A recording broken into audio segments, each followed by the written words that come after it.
Thank you for being here and being on time. And what I'd like to do is begin together with you and share something for me that has been very special, very important, very touching for me almost all my life. And tonight I want to share it with you in a way that is as a friend would share something. I'm not here to lecture. I'm not here to posture as if I am an expert and say that I know it all, because I don't. I've read, I've studied, I've tried to put inside of this little container as much as I can about the shroud. But I come tonight trying as much as I can to say, here's something that's interesting for me. I want to, as objectively and as fairly and as balanced a manner as I possibly can, share it with you and give you the freedom to say, Father, what about this? Or what about that? Or to object and say, it doesn't make sense because, or it can't be true because. So this is a back and forth. And the more you respond like that with me, the more comfortable I am. So please enjoy, I hope. In the Jewish tradition and calendar, Passover was to be celebrated after the first full moon, I believe, of the spring equinox. That can pass back and forth. The 14th of Nisan, which is a Jewish month. After that, that was supposed to be the time for the preparation of the lamb and then the Passover meal.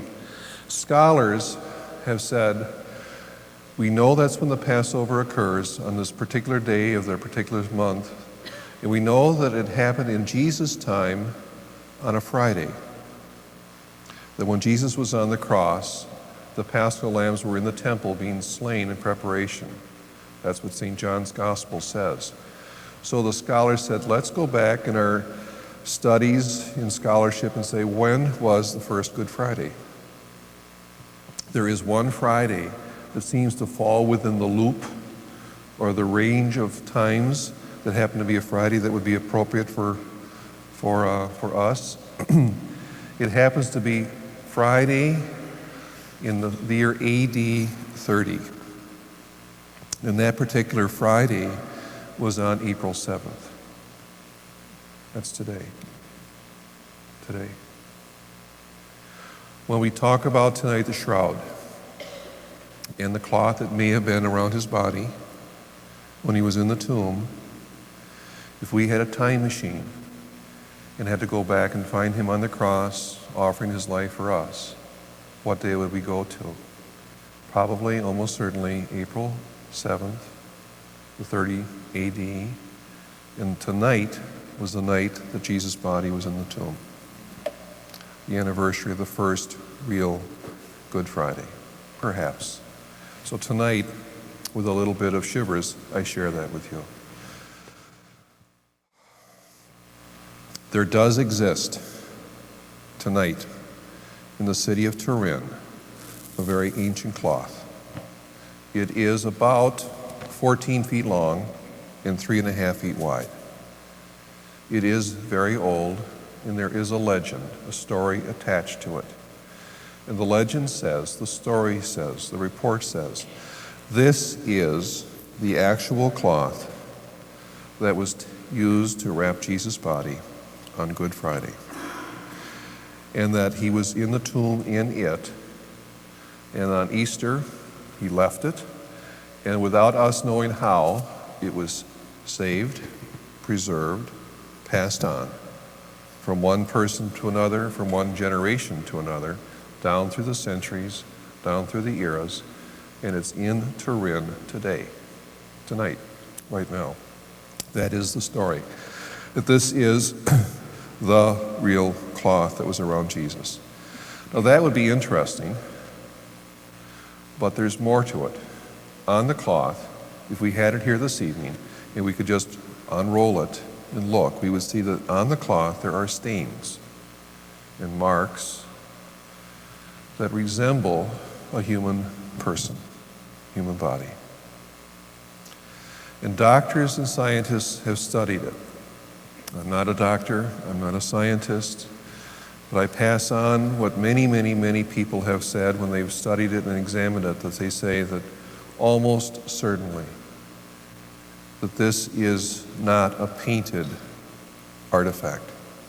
It's not made by somebody. There's no paint on the cloth, no dye on the cloth, no stain on the cloth that could have been put there by human technology or ingenuity. It's not the work of an artist.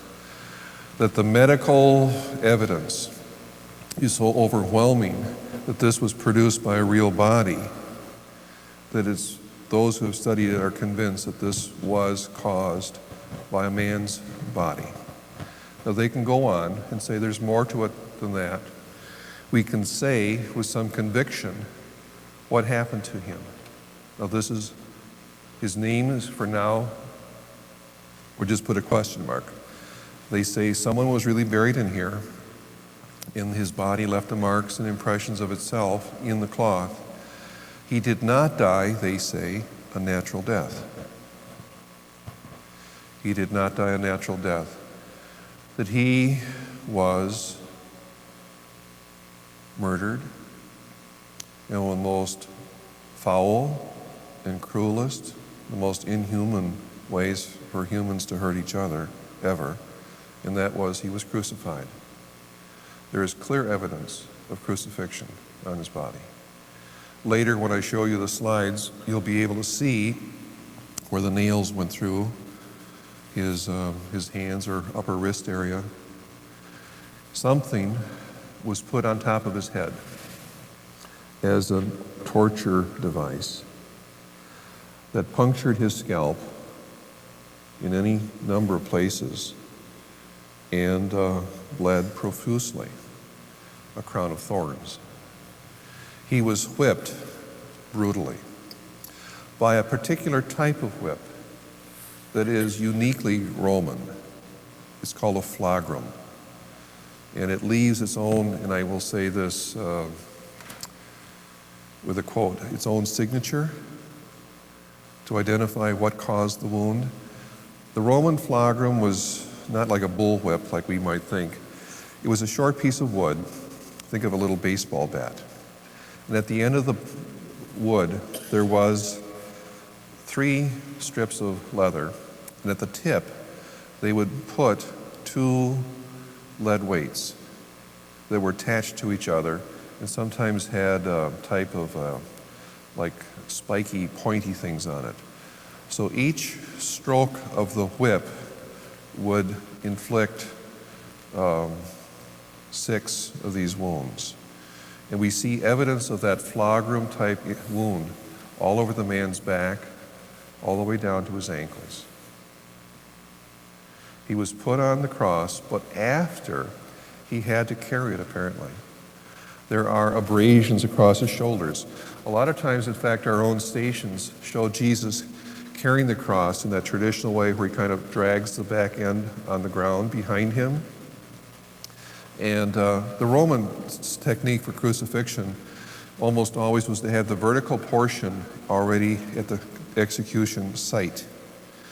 The condemned criminal had the wooden crossbeam attached to him by straps or ropes, and he would have to carry it like this. And on this man's shoulders, there are abrasions where the wood dug into his flesh and left a bloody, wounded skin area. He apparently fell several times. His knees are badly damaged. After he was at the cross site, he was nailed and left to die. And there is evidence of rigor mortis. His body in the tomb still has the posture of having died with your arms extended, your chest raised, and then brought down. His chest is unnaturally expanded. So those who would say Jesus didn't die, this says otherwise. After he was dead, again, in the Bible, John's Gospel, one of the soldiers walks up to Jesus after he was dead and takes a spear and shoves it into his chest. This man has a clear wound in his chest where blood and a type of watery serum fluid flowed out of his chest cavity. That's visible. There is, among many people who have studied, a deep conviction, as difficult as it might seem at first, a deep conviction that today we really have something that's real, incredible, that was around Jesus, that lets us see him. See his wounds, see his face, to really see what he looked like. I think of it as a gift, a profound gift from him to our generation. Before the invention of photography, the shroud was just a little curiosity off in the corner of a little church in the city in Italy that no one ever really knew much about. Now with photography, the whole world can see this. It is my personal feeling that this is important, and I'd like you to see it tonight. Now I want to say a little bit now that may be too technical, but here goes. I began doing this slide program as far back as 1974. That's 21 years. When I came to St. Mary's, with all the things about being the pastor here, I just didn't do it for the first couple of years. In 1988, I heard something on the news and in the paper that says, well, I'm not going to do this now. I won't show the shroud slides.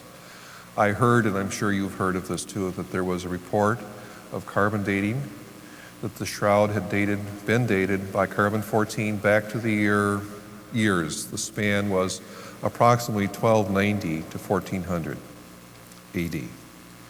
Now, if that's accurate, then this has nothing to do with Jesus. It's mysterious, it's strange, it's almost more of a mystery then than it would be otherwise, but it's not Jesus, if that dating is accurate. So, because I really want to be a man of some integrity, I wouldn't show this without saying, whoops. Because I myself had questions and doubts now, I just didn't do it until about a year or so ago.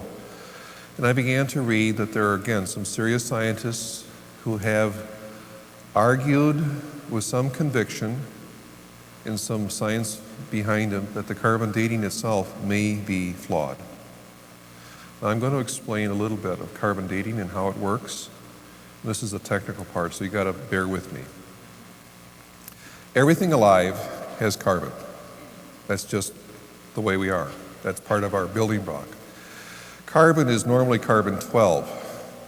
There is a kind of rare type of carbon called carbon-14 that is mildly, very mildly radioactive, which means that the nucleus is essentially unstable. It doesn't want to stay at 14, it wants to get back to 12. So over a period of time, the nuclei of a whole pile of carbon-14 are going to go once in a while, boop, and become something else. It will deteriorate into something other than carbon-14.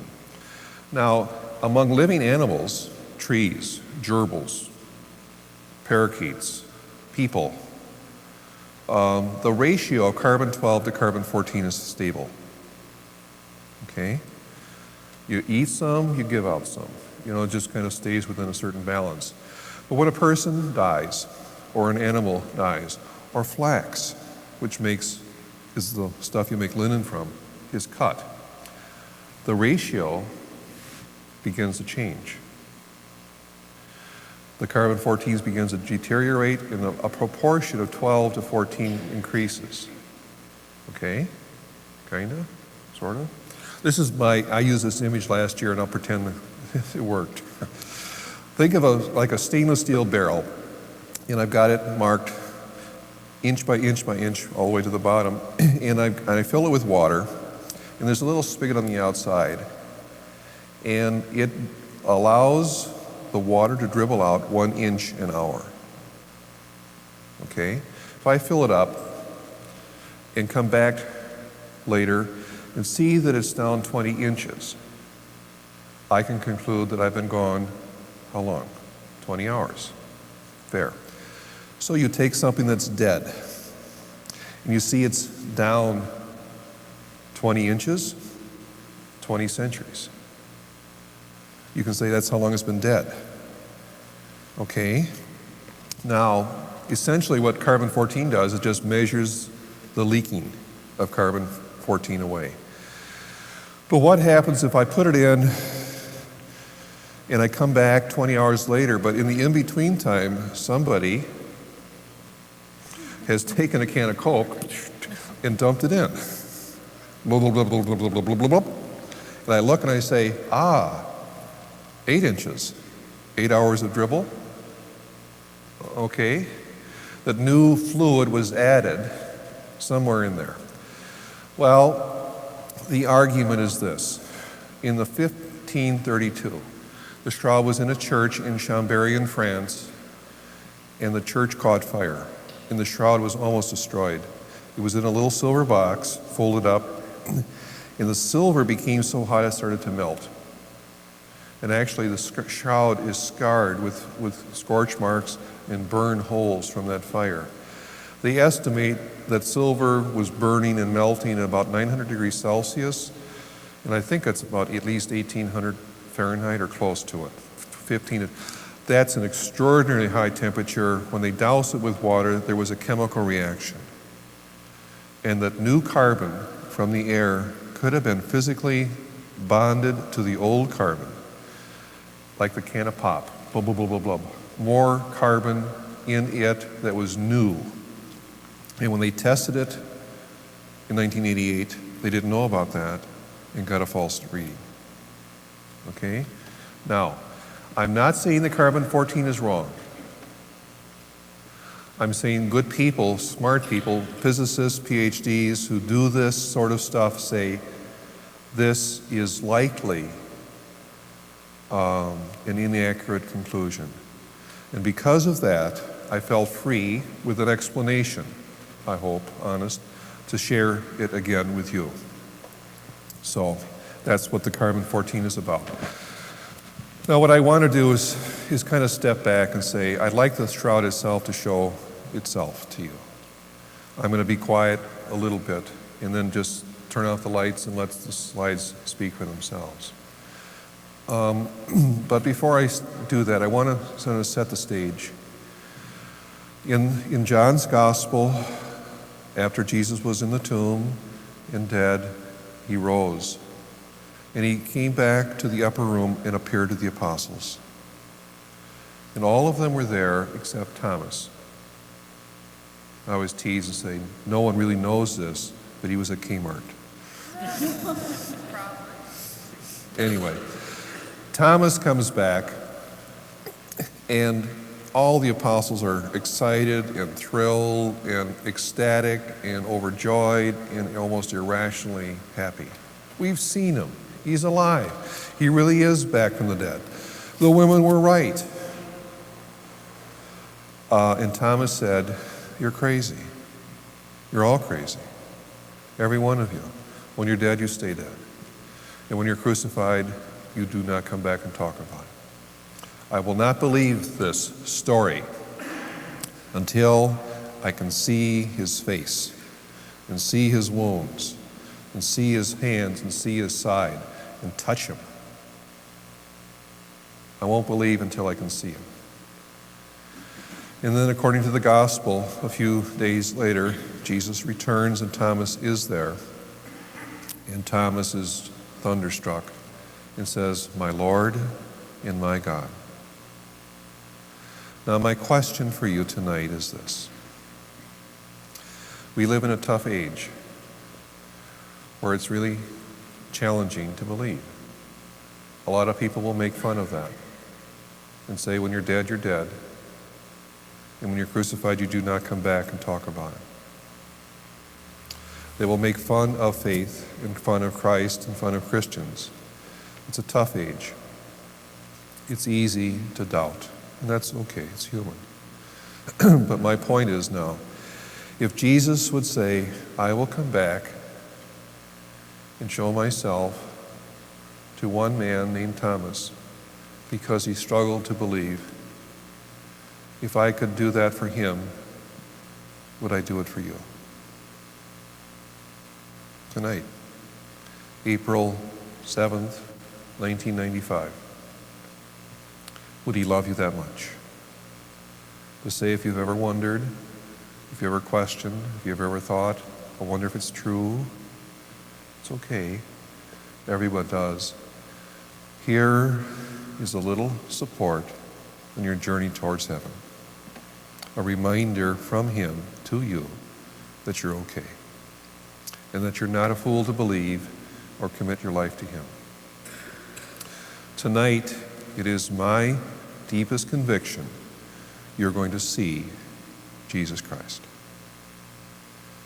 A miracle is real and as important as any miracle ever. You're going to see him. At least that's my conviction. I'm not trying to tell you what you believe when you walk away, but I want you to ask this question. If Jesus would show himself to Thomas, would he show himself to us? Perhaps you are tonight going to see the shroud. Oh, I should explain this too. Some people say, well, when were you there to take these pictures? And the answer is never. I own a 35 millimeter camera. I've got books on the shroud. I simply said, I wonder if I could just take pictures of the pictures, convert them from book pictures into slide pictures, and just use it for programs like this. So that's how I've done it. These are pictures I've gotten mostly from books and articles on the shroud. This is not Turin. I don't know if you recognize it, but that's the Museum of Science and Industry in Chicago. I was down there a few years ago for a class trip. And because people wonder, how can the shroud be around 2,000 years? The cloth would be dust and rotted away by now. I saw a display of Egyptian linen that they know its origin, its date. And I took a picture of it, and I show it to you now to kind of give us a sense of how tough linen really is.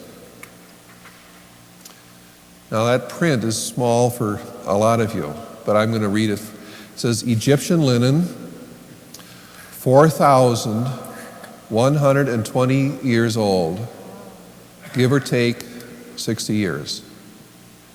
It was, I assume it's still there, at the Museum of Science and Industry in an exhibit, and all they've got to protect it is to put it under kind of a plastic bubble so that people just can't touch it. But they're doing nothing special to preserve it. And this was hard for me to believe until I began to read, but apparently museums and other institutions around the world have Egyptian linen and linen from other places that go back thousands of years. That it is not unusual or freakish or a miracle of any way to have a shroud around Jesus to have survived. If it was kept away from the extraordinary dangers like fire, it would be okay. Now this is the other major museum in Chicago, the Museum of Natural History, Field Museum. They have an Egyptian section in the basement. And I also saw something there that I thought was interesting, so I took a picture of it. It's a shroud, just an ordinary painted linen shroud from Egypt. And they've got it hanging on the wall behind a glass display case. And I will read, I hope, the small print for you. This painted linen shroud from Egypt, Greco-Roman period, and then this next line, probably not earlier than 3rd century BC. Now what's, again, a jolt for our culture, when everything we have that's 10 years old is thrown away. It is not unusual at all to find linens and artifacts like that from ancient times that have survived to our time. And I just took these two pictures and put them in my program to help us realize that Jesus' shroud could easily survive to our time and be in remarkably good shape. This is a map of Italy. It shows where the city of Turin is located. And again, the shroud has been located there in a church, St. John's Cathedral, over the last 400 years. This is a little closer look at the same map, pointing at, in Italian, Torino, for us in English, Turin. St. John's Cathedral. If we were to find the shroud tonight, we would go here. And under this dome, in the back here, there's a special chapel that was built to house the shroud. This is the chapel. Sometimes I think I'm 52 going on 7, but when I show this to kids, sometimes I say, here's Father Mike going up the stairs. And actually, this is a double altar structure here and here. Between the two and above it, there's kind of this rectangular structure. That is actually iron bars, and then within that there's another row of iron bars, and within that there's a large wooden box. Inside the box, there's an iron box. Inside the iron box, there's a silver box. And inside that, and wrapped in red silk, is the cloth we call the Shroud of Turin. If we were to go to Turin this evening, this is all we would see. So in a sense, by way of photographs, we're going to see more than if we were in front of it ourselves. This is a closer look at the iron bars and the outer box within. The next slide is a graph I tried to draw to show very crudely some of the known history of the cloth. Here we have Jesus when he was alive in the Holy Land, and the reference to the cloth that was on and around his body in the Gospels. Now the question is obvious: can we trace this cloth to 1995? And that's the question. We trace the shroud from the time of now in the city of Turin back through the centuries to the year 1352 or 1355, roughly in that period.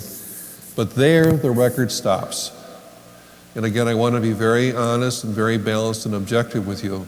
We do not have an unbroken record of Jesus' shroud from today to the tomb.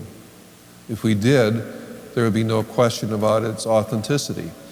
There was something in Constantinople that sounds like it was a shroud, something that was in Edessa that we think might have been the shroud, a reference to something in Jerusalem, but we cannot tie the whole story together.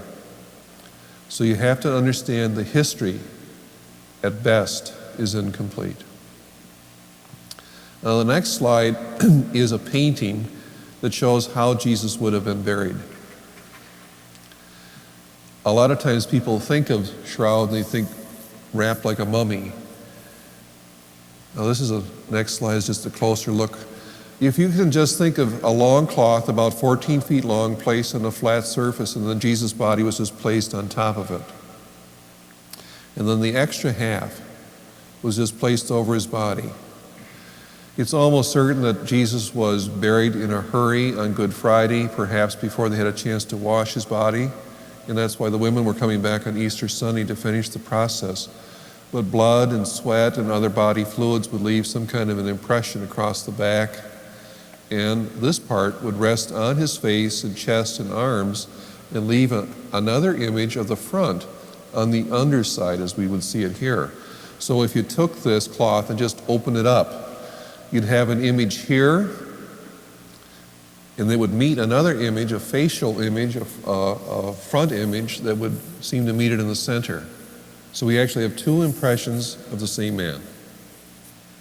The question really is, what's his name? Now the next slide, I believe, is one of those rare moments where the cloth was taken out for public display. It's a very rare event. This, I think, was taken in 1930.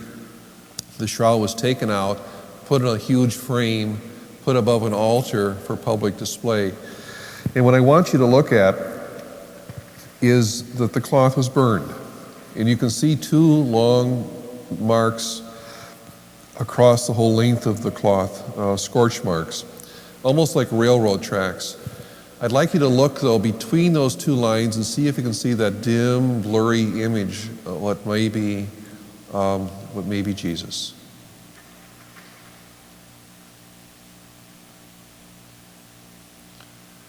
Now, this is not easy to make out, but I hope if I can point out some of the details, you'll see it. Here again is the frame. And these two lines are the scorch marks that go the whole length of the cloth. These rectangular or triangular structures, here, here, here, and here, those are holes that were later patched by that fire that happened in 1532. But what I want you to look for is not the burn marks, but between them. This is actually a bloody footprint. The back of his legs, back, shoulders, back of his head. Here, face, chest, the arms, and his legs. Can you make that out a little bit now? Okay. The next slide is much closer, much clearer. It shows just the front image as if he were standing and facing us.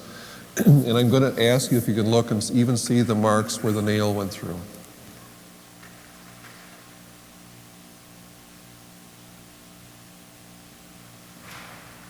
His face, shoulders, chest, crossed arms. This is a nail wound. Chemically, it has been tested and it has been confirmed to be real blood, and chemically it's human. Here is a patch, is part of the burned part of the fire. But this area right here that I'm trying to circle, that is blood. This man was speared right here, and out of his chest came a watery, bloody fluid. The next slide is the whole cloth that shows footprint all the way down.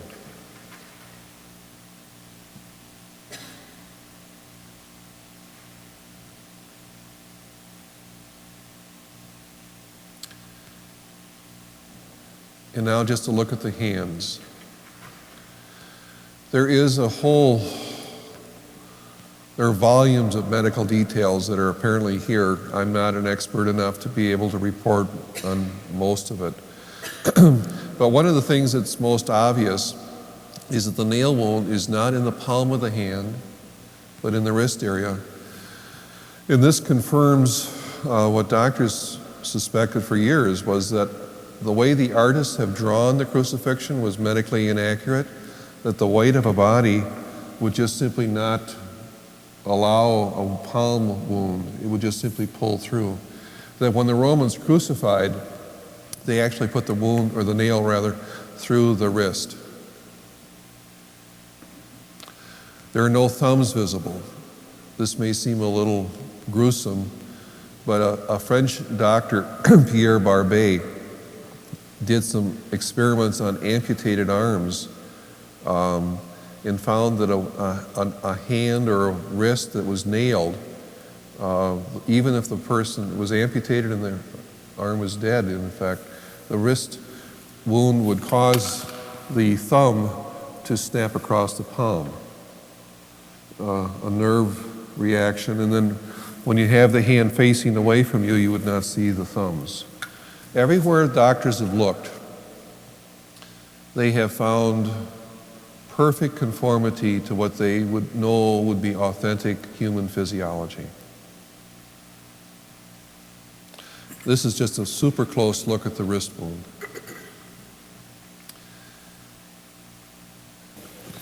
This is the whip, the Roman whip that would have been used on Jesus. And you can see the double weights, and they would leave the barbell-like wounds on his back. And the next slide is a picture of his back.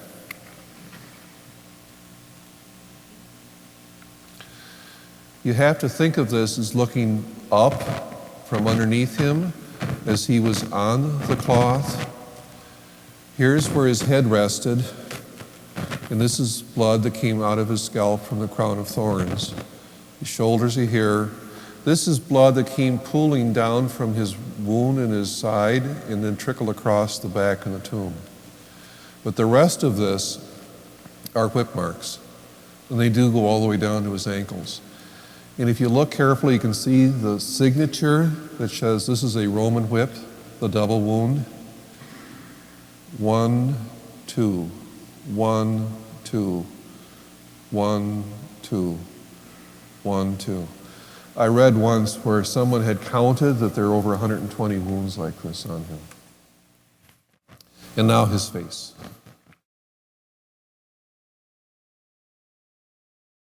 Now, what I've shown you so far, again, is what I would be able to show you if I had the cloth here myself and we could just open it up and see it with our eyes. But one of the most extraordinary things about the shroud is something you can't see with your eyes. In 1898, a man named Secundo Pia was given permission to take a photograph of the shroud for the first time. He took the plate home, developed it, held up the negative, and almost fainted. He discovered something that no one had realized until then, that the shroud, as you see it with your eyes, is shaded lights and darks, just like a photographic negative. In other words, if you were to see a real picture of a real person, the parts of the body that would be lighter in shading, like the forehead, cheeks, nose, on the shroud, they're darker. The eye socket, which normally would be a little recessed, a little bit more in shadow, a little darker. In the shroud, the eyes are lighter. Now I'll show you this again. It makes sense, if you think about it, as a very natural occurrence. The nose, the cheeks, the forehead would touch the cloth more or come closer than the recessed areas. So what we see is a perfectly reasonable, natural phenomenon. But it's not the way our eyes normally see a person. It's reversed. Secundo Pia looked at his negative, and negatives did what negatives always do. They reversed lights and darks. And what it had done is reversed this image into light darks that we would expect in a normal picture, a normal photograph. I've heard it said that Secundo Pia discovered that the shroud may be a 2,000-year-old photograph that was waiting until our time to be developed. And what I want to show you is what may be Jesus showing himself to our time.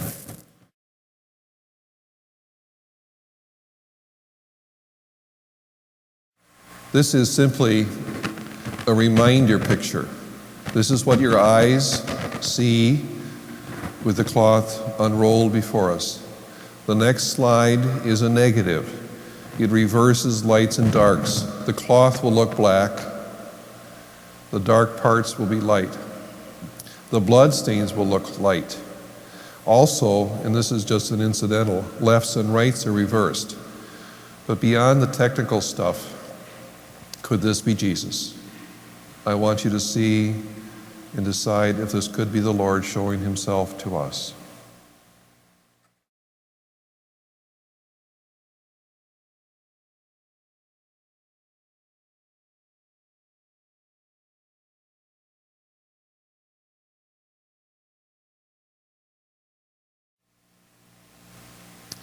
And now a close look at his face.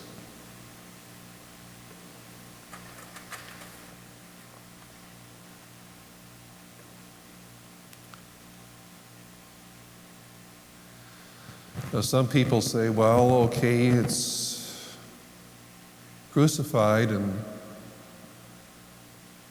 all that, but a lot of people were crucified. How do we know this is Jesus? And this is something I can't show you, but I'd like you to think about. If this were just an ordinary person, and he had been placed in the cloth and left there, within a short time, the body's decay would have not only destroyed the body, but the cloth as well, and certainly any image on it. A French agnostic scientist said, the only way we can explain the image being this sharp is that the body was in the cloth long enough to make the impression, but gone, so it would not destroy it, gone within 2 or 3 days. If this man had just simply deteriorated or decayed in the cloth, we would not have a picture. Now also some people have said, Father, it's funny or remarkable how much this picture looks like the paintings we have of Jesus. The long hair, the beard, the mustache. And then someone said, I wonder if it's just the opposite. Maybe instead of our pictures, or the shroud looking like our pictures, perhaps our pictures look like a shroud. And that in ancient times people saw it, copied Jesus looking like this, long hair, beard, and mustache, and we developed a tradition of showing him like this. I'd like you to look at this. This is kind of hard to see, but bear with me. This is a wrinkle. This is a wrinkle. This is a water stain. There are marks on the cloth that are just incidentals, of no real consequence. Now there is, above his nose, a structure that looks like a box or a square, but it is there, the box without a top. I'd like you to look now at a painting that was made probably 600 or 700 AD. It's in a catacomb below Rome. It's a painting of Jesus, and it's on a wall. It's crumbling. It's really in terrible shape. But it is a painting of Jesus, and I'd like you to look and see if perhaps someone who painted Jesus saw this and was copying.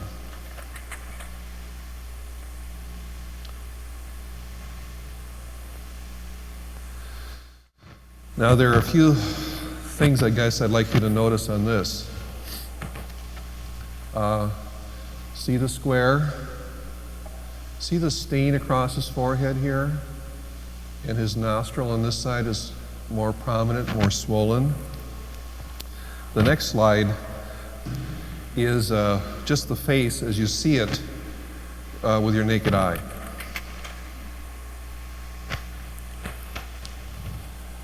Notice the stain, the box, and this nostril seems to be swollen or more prominent than the other. There are many other paintings. This happens to be just one that seem to show a connection to Jesus and the shroud. And this cloth, or this painting, is far, far older than the carbon dating would seem to indicate.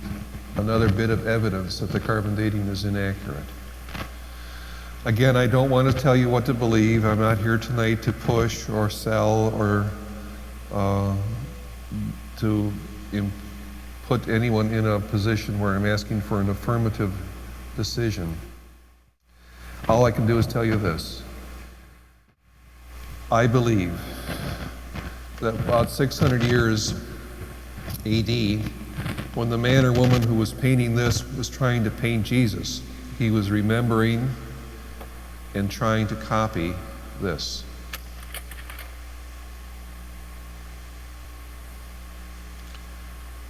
Would he love you enough tonight to appear to you? and say, "Be not afraid. I am with you always."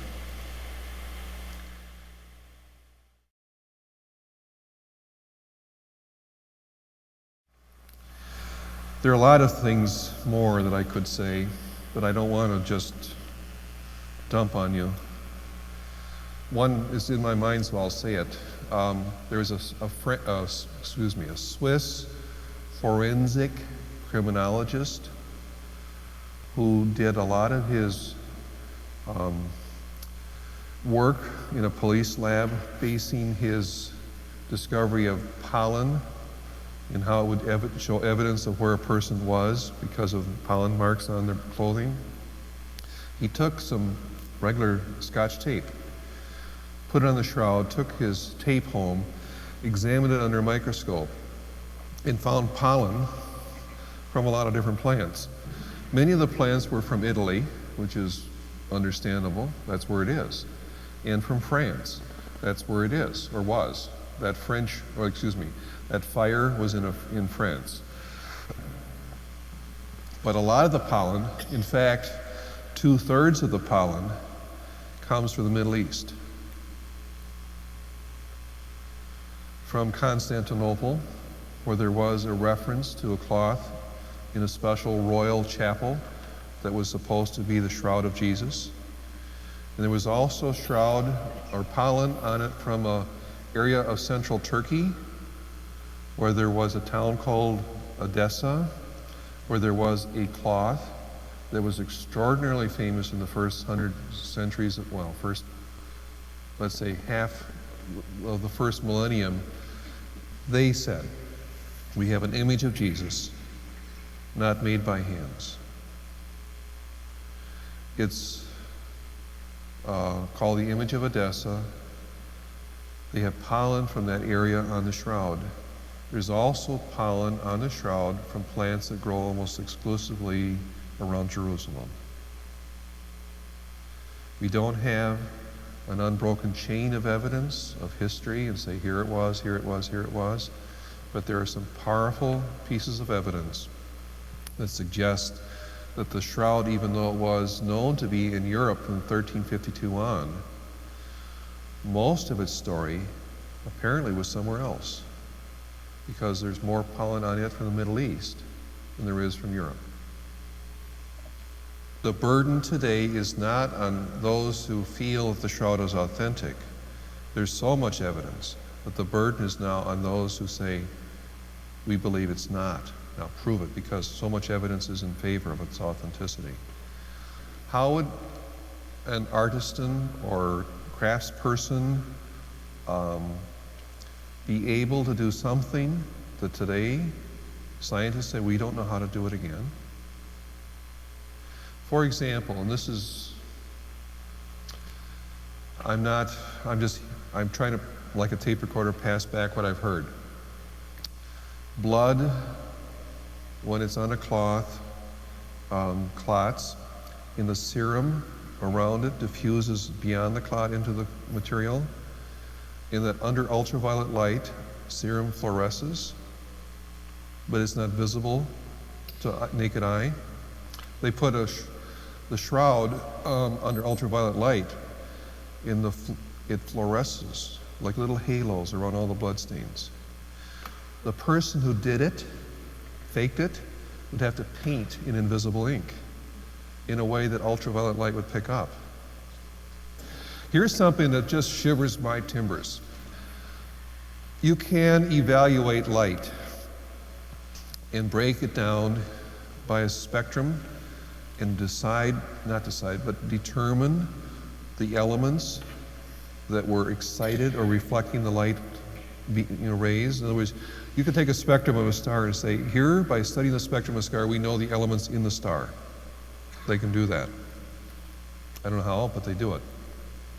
They did a spectral analysis of the shroud, kind of like they swept over it.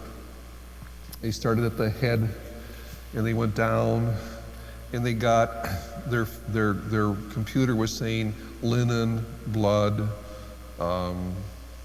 water stains, just what you'd expect. They went through the whole cloth, and they got down to the feet, of the cloth, and a little alarm went off and says, it's foreign material, unexpected somethings. And they didn't know because they looked and they couldn't see anything.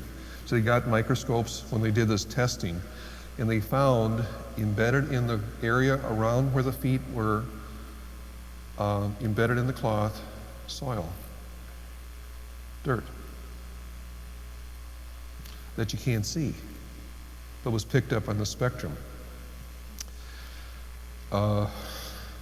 He walked to the cross, probably barefoot. They nailed him and buried him, and on his feet there was some soil from Jerusalem, and they found it. And I don't know if this is accurate, but I saw one article. It's not like I've had several sources to confirm, but that they did a chemical analysis, and that soil tests as similar to stuff you find around Jerusalem.